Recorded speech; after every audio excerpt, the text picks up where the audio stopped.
এরকম যদি ডিমের ঝোল থাকে তাহলে আর কি চাই। হ্যালো বন্ধুরা, তোমরা সবাই কেমন আছো? আশা করি ভালো আছো, আর আমিও খুব ভালো আছি। তো আজকে দেখো আমি ডিমের ঝোল বানাবো। তো প্রথমে আমি ডিমটাকে একটু ফোড় করে নিচ্ছি, মশলাটা যাতে ভালো করে ঢুকে যায়।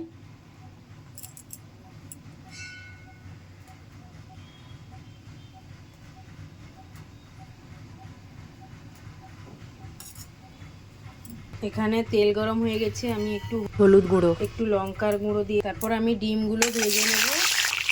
সব ডিমগুলো দিয়ে আমি ভালো করে ভেজে নিচ্ছি। তারপর দেখো আমার ডিমগুলো ভাজা হয়ে গেছে, আমি একটু চিনি দিয়ে দিলাম ওই তেলের মধ্যে। চিনিটা হয়ে গেছে, তো এবার আমি কি করব, জিরে, গোটা মশলা, শুকনো লঙ্কা ফোড়নটা হয়ে গেছে। তো এবার আমি পেঁয়াজ দিয়ে দিই। পেঁয়াজটা দেওয়ার পর আমি লবণ দিয়ে দিলাম, তাহলে তাড়াতাড়ি সেদ্ধ হয়ে যাবে।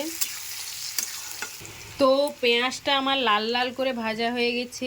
আদা রসুন পেস্ট দিয়ে ভালো করে কষিয়ে নেব। মশলাটা জলে গুলে রেখেছি, ওটা দিয়ে দিলাম। এর মধ্যে জিরে, ধনে, হলুদ গুঁড়ো, লঙ্কার গুঁড়ো সব জলের মধ্যে গুলিয়ে রেখেছিলাম, তো ওটা দিয়ে দিলাম, ভালো করে কষিয়ে নেব। তারপর আমি টমেটো দিয়ে দিচ্ছি, টমেটো দিয়ে ভালো করে কষিয়ে নেব। একটুখানি আমি জল অ্যাড করেছি যাতে মশলাটা পুড়ে না যায়। মশলাটা থেকে তেল ছেড়ে এসছে, দেখো মশলাটা আমার কষানো হয়ে গেছে। এবার আলু আর ডিমগুলো দিয়ে দিব। তো দেখো আলু আর ডিমগুলো দিয়ে দিলাম, দিয়ে একটু কষিয়ে নিয়ে আমি আর একটা পাতিলে গরম জল করে রেখেছি, ওটা দিয়ে দিব।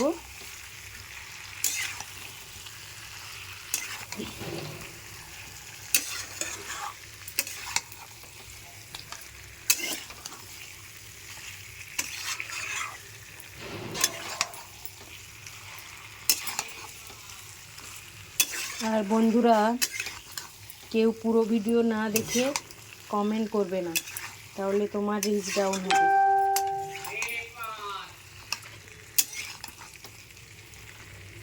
কন্টেন্ট ক্রিয়েটার হয়ে যদি তুমি অন্য জনের ভিডিও না দেখো তাহলে তুমি সফল হবে কি করে?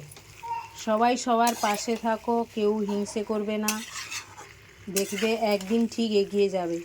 কেউ হয়তো তাড়াতাড়ি ভাইরাল হয়ে যায়, কিন্তু আমরা দেরি হলেও তো হতে পারবো বলো, আমরা যদি ঠিকঠাক করে কাজটা করি আর গাইডলাইন মেনেও অবশ্যই কাজ করবে, তাহলে দেখবে সফল অবশ্যই হবে। আমার কষানো হয়ে গেছে, এবার আমি জল দিয়ে দিচ্ছি, গরম জল করে রেখেছিলাম। তো দেখো জল দেওয়া হয়ে গেছে, তো ঝোলটা আমার ফুটে এসছে, আর একটুখানি হবে।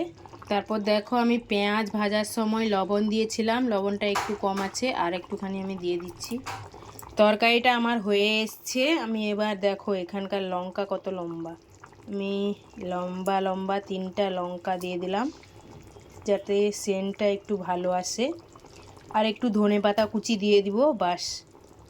আপনারা যদি একটু গাঢ় করতে চান, মানে ঘন ঘন রাখতে চান, তাহলে আর একটু জুসটা মারবেন। আমাদের ঘরে একটু পাতলা জুস খেতে পছন্দ করে, তাই আমি পাতলা পাতলা রাখলাম। তারপর আমি ধনেপাতা কুচি ছড়িয়ে দিলাম, আর দেখো আমি একটা মশলা করে রেখেছি, ওটা দিয়ে দিলাম। তারপর রেডি হয়ে গেল। তারপর দেখো আমার ডিমের ঝোল রেডি। তো কে কে খাবে চলে আসো।